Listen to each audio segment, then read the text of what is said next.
Timothy had clean habits. Timothyৰ কিছুমান পৰিষ্কাৰ অভ্যাস আছিল and would scrub his face with his paws exactly like a cat. আৰু সি মেকুৰীৰ দৰে হাতোৰাৰে তাৰ মুখখন পৰিষ্কাৰ কৰিছিল. He slept at night in the cook's quarters and was always delighted at being let out by him in the morning. আৰু সি ৰাতি ৰান্ধনীৰ কোঠালিত শুইছিল. ৰান্ধনীজনৰ নাম কি আছিল? মহম্মদ. মহম্মদৰ সি কোঠাত সি শুইছিল. And was always delighted at being let out by him in the morning. আৰু সি সদায় ৰাতিপুৱা তাক বাহিৰলৈ উলিয়াওঁতে আনন্দিত হৈছিল. One of these days, declared grandmother in her prophetic manner, we are going to find Timothy sitting on Muhammad's bed and no sign of the cook except his clothes and shoes. আৰু সেই সময়তে গ্ৰেণ্ডমাদাৰে কৈছিল যে টিমথিক তেওঁ মহম্মদৰ বিচনাত দেখা পাইছিল আৰু মহম্মদৰ ক্লথছ চোলা আৰু জোতাকেইযোৰ বাহিৰে তাত একো চিনেই দেখা পোৱা নাছিল. Of course, it never came to that, but when Timothy was about 6 months old, a sense came over him. অৱশ্যে তেনেকুৱা একো হোৱা নাছিল, কিন্তু ত্ৰিমুঠিৰ যেতিয়া 6 মাহত সি ভৰি দিছিল তাৰ বন্ধুত্বসুলভ যিটো স্বভাৱ সেই স্বভাৱটো নাইকিয়া হৈছিল. When out for a walk with me, he would try to steal away to stalk a cat or someone's pet Pekins. আৰু যেতিয়া সি মোৰ লগত বাহিৰলৈ যায় সি মনে মনে কি কৰে মেকুৰী আৰু পোহনীয়া জন্তুবোৰ ধৰিবলৈ বিচাৰে. Sometimes at night we would hear friends cackling from the poultry house, and in the morning there would be feathers lying all over the veranda. আৰু তেতিয়া লেখকে কৈছে কেতিয়াবা ৰাতি হাঁহৰ গঁৰালৰ ওচৰত হাঁহৰ মাত তেওঁলোকে শুনি পায় আৰু ৰাতিপুৱা বাৰান্দাত পাখি পৰি থকা দেখা পায়. And finally, when he began to stalk Muhammad about the house with what looked like villainous intent, grandfather decided it was time to transfer him to a zoo. আৰু যেতিয়া সি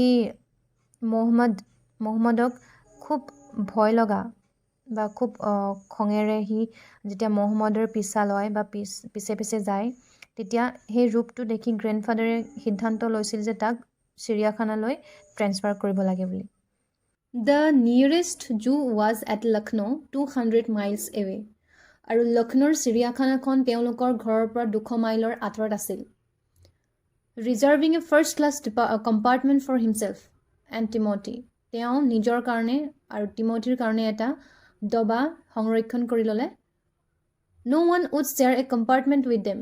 কাৰণ কোনেও তেওঁলোকৰ লগত এটা ডবা শ্বেয়াৰ কৰিব বিচৰা নাছিল. Grandfather took him to Lucknow, where the zoo authorities were only too glad to receive as a gift a well-fed and fairly civilized tiger. আৰু চিৰিয়াখানাৰ মুৰব্বীজনে এটা well-fed মানে ভালদৰে খুৱাই বুৱাই প্ৰতিপাল কৰা এটা টাইগাৰ এটা বাঘ যদি তেওঁলোকে উপহাৰ হিচাপে পায় তেওঁলোকে নথৈ আনন্দিত হ'ব আৰু হৈছিল. About 6 months later, when my grandparents were visiting relatives in Lucknow, grandfather took the opportunity of calling at the zoo to see how Timothy was getting on. 6 মাহৰ পিছত মোৰ ককা আইতাই লক্ষ্ণৌত সম্বন্ধীয় ঘৰৰ ফুৰিবলৈ যাওঁতে টিমথিক চাবলৈ চিৰিয়াখানাত যাবৰ বাবে ককা দেউতাই এটি সুযোগ পাইছিল. I was not there to accompany him, but I heard all about it when he returned to Tehran. মই সেই সময়ত তেওঁলোকৰ লগত নাছিলোঁ, কিন্তু এই আটাইবোৰ কথা মই শুনিছিলোঁ যেতিয়া তেওঁলোকে ঘৰলৈ ৰাওনা হৈছিল. Arriving at the zoo, grandfather made straight for the particular cage in which Timothy had been interned. চিৰিয়াখানাত উপস্থিত হোৱাৰ লগে লগে পোনে পোনে ককাই টিমথিক ৰখা সেই বিশেষ পিঞ্জৰাটোলৈ গৈছিল. The tiger was there, crouched in a corner full grown and with a magnificent striped coat. আৰু বাঘটো আঁচ থকা আচৰিত ধৰণৰ চোলা আৰু গাউনেৰে পিঞ্জৰাটোৰ চুকত কুচমুচ খাই বহি আছিল. Hello, Timothy, said grandfather. গ্ৰেণ্ডফাদাৰে তাক দেখি ক'লে যে Hello, Timothy. And climbing the railing with ease, he put his arm through the bars of the cage. আৰু ককা দেউতাই যেতিয়া তাক মাতিলে তেতিয়া ৰেলিঙেৰে গৈ সি হাতখন পিঞ্জৰাৰ ফাকেৰে সোমোৱাই দিলে. The tiger approached the bars and allowed grandfather to put both hands around his head. আৰু টাইগাৰটো সেই ককাক দেখি আগবাঢ়ি আহিলে আৰু গ্ৰেণ্ডফাদাৰৰ সেই দুখন হাত তাৰ মূৰত দিবলৈ এলাউ কৰিলে, অনুমতি দিলে. Grandfather stroked the tiger's forehead and tickled his ears, and whenever he growled, smacked his across the mouth, which was his old way of keeping him quiet. আৰু grandfather struck the tiger's forehead গ্ৰেণ্ডফাদাৰে টাইগাৰটোৰ মানে টিমথিৰ মূৰত হাত বুলালে আৰু টিকেল his years মানে কাণখন অলপ মোহাৰি দিলে and whenever he growled আৰু যেতিয়া সি গুজৰ মাৰি উঠে smacked him across the mouth which was his old way of keeping him quiet আৰু তাৰ মুখত মুখ লগাই দি পুৰণি উপায়েৰে তাক শান্ত কৰিছিল হি লিকড গ্ৰেণ্ডফাদাৰ্ছ হেণ্ডছ সি গ্ৰেণ্ডফাদাৰৰ হাতখন চেলেকিবলৈ ধৰিছিল and only sprang away when a leopard in the next cage snarled at him আৰু কেৱল মাত্ৰ হি স্প্ৰেং এৱে মানে জঁপিয়াই উঠে কেতিয়া যেতিয়া তাৰ ওচৰত অন্য এটা পিঞ্জৰাত থকা লিঅ'পাৰ্ড এটাই তাক দেখি গুজৰ মাৰে grandfather shooed the leopard away and the tiger returned to lick his hands আৰু যেতিয়া গ্ৰেণ্ডফাদাৰ সেই লিঅ'পাৰ্ডটোক খেদায় তেতিয়া আকৌ টাইগাৰটো মানে টিমথিত গ্ৰেণ্ডফাদাৰৰ ওচৰলৈ আহি তেওঁৰ হাতখন চেলেকিব ধৰে but every now and then the leopard would rush at the birds and the tiger would slink back to his corner কিন্তু প্ৰত্যেকবাৰে যেতিয়া ঢেকীয়াপতীয়া সেই বাঘটোৱে বাঁহৰ ওচৰলৈ আহে তেতিয়া সেই বাঘটোৱে মানে টিমথিয়ে চুকত গৈ সি কুচমুচ খাই বহি থাকে a number of people had gathered to watch the reunion when a keeper pushed his way through the crowd and asked grandfather what he was doing. I'm talking to Timothy, said grandfather. Were not you here when I gave him to the Jew 6 months ago?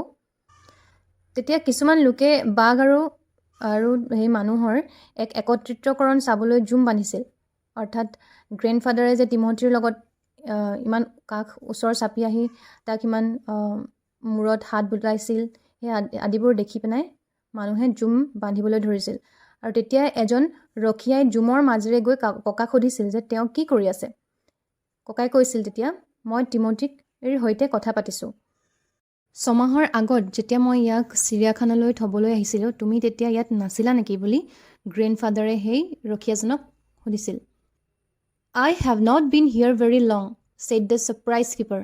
সেই আচৰিত হৈ সেই কিপাৰজনে ৰখীয়াজনে তেওঁক কৈছিল যে মই ইয়ালৈ অহা বেছি দিন হোৱা নাই Please continue your conversation, but I have never been able to touch him myself. He is always very bad-tempered. তেতিয়া সেই ৰখীয়াজনে কৈছিল যে Please continue your conversation. অনুগ্ৰহ কৰি আপোনালোকৰ কথা বতৰা চলাই নিয়ক But I have never been able to touch him myself. He is always very bad-tempered. আৰু তেতিয়া তেওঁ কৈছে যে সি সদায় খুব ক্ৰুড হৈ থাকে মানে খুব খঙত থাকে মই তাক কেতিয়াও স্পৰ্শ কৰিব পৰা নাই Why don't you put him somewhere else? Suggested grandfather. তেতিয়া গ্ৰেণ্ডফাদাৰে কৈছে যে তাক কিয় বেলেগে ৰখা নাই That leopard keeps frightening him. I will go and see the superintendent about it. তাৰপৰা তেওঁ কৈছে যে ঢেকীয়াপতীয়া বাঘটোৱে তাক ভয় খুৱায় I will go and see the superintendent about it. মই এতিয়াই যাওঁ আৰু অধ্যক্ষক এই সম্পৰ্কে কওঁগৈ Grandfather went in search of the superintendent of the zoo. আৰু তেতিয়াই ককা দেউতাই কি কৰিলে চিৰিয়াখানাৰ সেই অধ্যক্ষজনক বিচাৰি গৈছিল but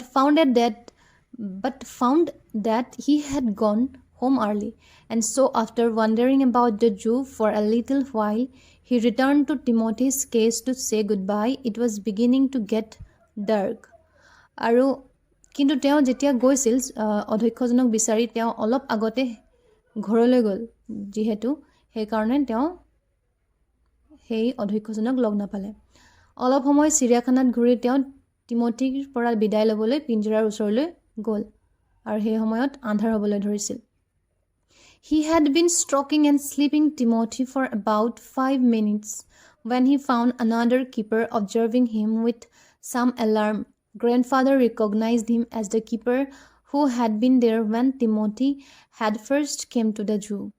আৰু তেতিয়া টিমথিক থপৰীয়া আৰু টুকুৰীয়া 5 মিনিট সময় তেওঁ টিমথিৰ লগত কটাইছিল আৰু তেতিয়া এজন ৰখীয়াই সাৱধানে তেওঁক লক্ষ্য কৰি আছিল ককা দেউতাই চিনি পাইছিল যে সেইজন ৰখীয়াই টিমথিক চিৰিয়াখানালৈ প্ৰথম আহোঁতে আছিল You remember me? said grandfather. তেতিয়া গ্ৰেণ্ডফাদাৰে ক'লে তুমি মোক চিনি পাইছানে Now why don't you transfer Timothy to another cage away from this stupid leopard? তোমালোকে কিয় টিমথিক বেলেগ এটা পিঞ্জৰাত থোৱা নাই এই লিঅ'পাৰ্ডটো ওচৰৰ পৰা কাৰণ এই লিঅ'পাৰ্ডটোৱে তাক সদায় ভয় খুৱাই থাকে But sir, stammered the keeper, it is not your tiger. তেতিয়া সেই ৰখীয়াজনে ক'লে যে কিন্তু ছাৰ, ৰখীয়াজনে অলপ কপি কৈছিল যে এইটো আপোনাৰ বাঘ নহয়। I know, said grandfather testily. I realize he is no longer mine, but you might at least take a suggestion or two from me. তেতিয়া ককাই ক'লে যে হয় মই জানো। তেওঁ অলপ খঙেৰে কৈছিল আৰু তেওঁ কৈছিল যে মই বুজিছোঁ যে সি এতিয়া মোৰ হৈ থকা নাই, কিন্তু তুমি মোৰ এটা বা দুটা পৰামৰ্শ ল'ব পাৰা। I remember your tiger very well, said the keeper.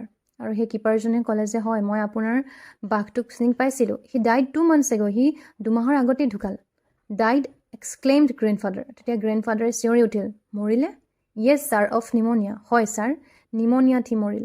This tiger was trapped in the hills only last month and he is very dangerous. আৰু এই বাঘটো যোৱা মাহত পাহাৰৰ পৰা ধৰি অনা হৈছে আৰু সি বৰ বিপদজনক। Grandfather could think of nothing to say, আৰু সেই সময়ত গ্ৰেণ্ডফাদাৰৰ ক'বলগীয়া একোৱেই নাছিল। The tiger was still licking his arm with increasing release. আৰু সেই সময়ত সেই বাঘটোৱে তেওঁৰ বাহুত চেলেকি আছিল আৰু তৃপ্তি পাইছিল। Grandfather took what seemed to him an age to withdraw his hand from the cage. আৰু সেই সময়ত সেই কথাষাৰ শুনি ককাই খুব দুখ মনেৰে সেই পিঞ্জৰাৰ পৰা হাতখন উলিয়াই আনিছিল। With his face near the tiger's, he mumbled, "Good night, Timothy," and giving the keeper a scornful look, walked briskly out of the zoo. আৰু অৱশেষত তেওঁৰ মুখখন বাঘটোৰ ওচৰলৈ নি মুখৰ ভিতৰতে গুড নাইট টিমথি বুলি তেওঁ সেই বাঘটোক কৈছিল। তেওঁ অৱশেষত গম পাইছিল যে সেইটো বাঘ তেওঁৰ নহয়, তথাপিতো তাকে তেওঁ টিমথি বুলি ভাবি তাক গুড নাইট বুলি কৈছিল। And giving the keeper a scornful look, আৰু সেই ৰখীয়াজনক এটা অৱজ্ঞাসূচক দৃষ্টিৰে চাই চিৰিয়াখানাৰ পৰা সি ৱাকড ব্ৰিস্কলি অফ দ্য জু, বেগাই ওলাই গৈছিল, কিয়নো তেওঁ দুখ অনুভৱ কৰিছিল। নিজ হাতেৰে ইমান সৰুৰে পৰা তুলি তালি ডাঙৰ দীঘল কৰি চিৰিয়াখানাত ভালদৰে প্ৰতিপালন কৰিব বুলিহে তেওঁ সেই বাঘটোক অতি মৰমৰ সেই টিমথিক সেই চিৰিয়াখানালৈ পঠিয়াইছিল। কিন্তু অৱশেষত দেখা গ'ল যে 2 মাহৰ পাছত তেওঁৰ সেই বাঘটো ঢুকাইছিল, তথাপিতো তেওঁক খবৰ দিয়া নাছিল। তেওঁৰ সেইকাৰণে দুখ অনুভৱ কৰি তেওঁ কাকো একো নকৈ তেওঁ তাৰ পৰা বিদায় লৈছিল। ছাত্ৰ ছাত্ৰীসকল, পাঠটো ইমানতে শেষ হৈছে। তোমালোকে যদি এই ভিডিঅ'টো চাই ভাল পালা তেন্তে লাইক, শ্বেয়াৰ, কমেণ্ট আৰু ছাবস্ক্ৰাইব কৰিবলৈ নাপাহৰিবা। নমস্কাৰ।